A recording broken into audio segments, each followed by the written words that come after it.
welcome to take 4. We've had some interruptions today. I'm Kimberly Olsen, and I'm joined by 2 of my beautiful daughters, who are Rose, Alexis, and we're sharing with you the next episode of How to Think Like Leonardo da Vinci, and dressed in our workout clothes, because today we are talking about Corporolita, which Corporolita is, find my spot here, and it is the cultivation of grace, ambidexterity, fitness, and poise. Now, when we think of Leonardo da Vinci, in the past I've always thought about him in relation to art, a little bit science. I definitely relate to him a lot more with both art and science now, but did you know that he was also very physically fit and athletic? Goethe said about Da Vinci, he said he was handsome and with a splendid physique. He seemed a model of human perfection. Witnesses would express that they would see Leonardo stopping horses at full gallop by catching their reins. He could bend horseshoes and door knockers with his bare hands. Lead horseshoes and door knockers with his bare hands. So he not only knew about human anatomy and fitness, he exemplified it himself in what he chose to do and how he took care of his body and with exercise and all of that. He noted in his journals way before we ever, our medical journals, this was well before we had medical journals. He noted that death in old men, when not from fever, is caused by the veins, which thicken so much in the walls that they become closed up and leave no passage for the blood. Wow. So he did that through his experimentation of the human body and of cadavers. And he actually left in his journals some wise notes for us, rules, if you will, to live by. So I'll have the girls share some of these rules with us. beware of anger and avoid grievous moods. Rest your head and keep your mind cheerful. Be covered well at night. Exercise moderately.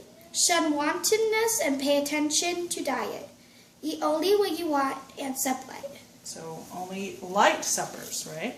And going on. Keep upright when you rise from the dining table. Do not be with the belly upwards or the head lowered. Let your wine be mixed with water. Take a little at a time, not between meals and not on any empty stomach. Eat simple food. Chew well. Go to the toilet regularly. All sage words of advice right there. And,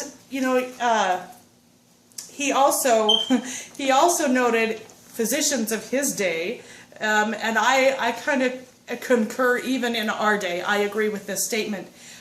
He was highly critical of the physicians of his day. He said, "Every man wishes to make money to give to the doctors, destroyers of life. They therefore ought to be rich." And he counseled, "Shun physicians because their drugs are a kind of alchemy. He who takes medicines is ill-advised."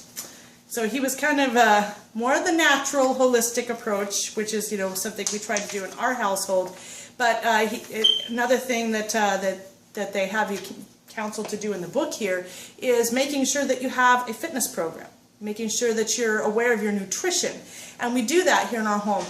We have different things available to our kids, whether it's through games. We have the Active and the We Fit Plus, all of those games that kind of help them keep physically active, as well as things that we do in addition to that, whether it's bike riding, running, swimming, all of those kind of fun things that you can do to actually stay physically fit.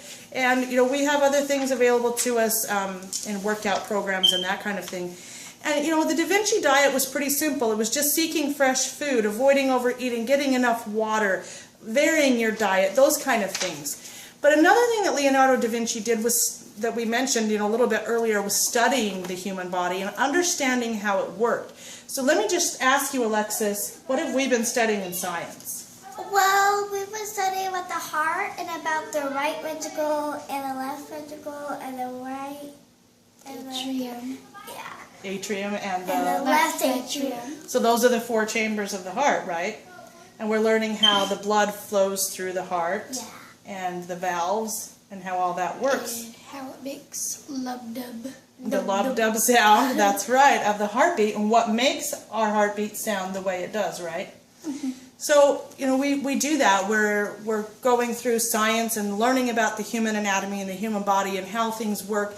actually in a much more in-depth level than I ever did in regular public school. I didn't get this level until I was in college. But I will say that we feel that it's important that the kids know how their body works and what they can do to help treat different things holistically and naturally. So that's something that we do study as well in our home, in our homeschool education.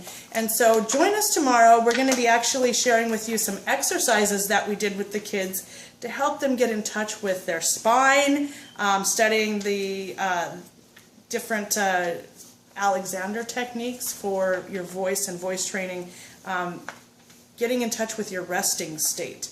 So there's some different things that we're going to get in touch with in the next episode tomorrow about really getting in touch with your physical side and enhancing that as well. So join us tomorrow's episode, and with that, remember that when you wake up, wake up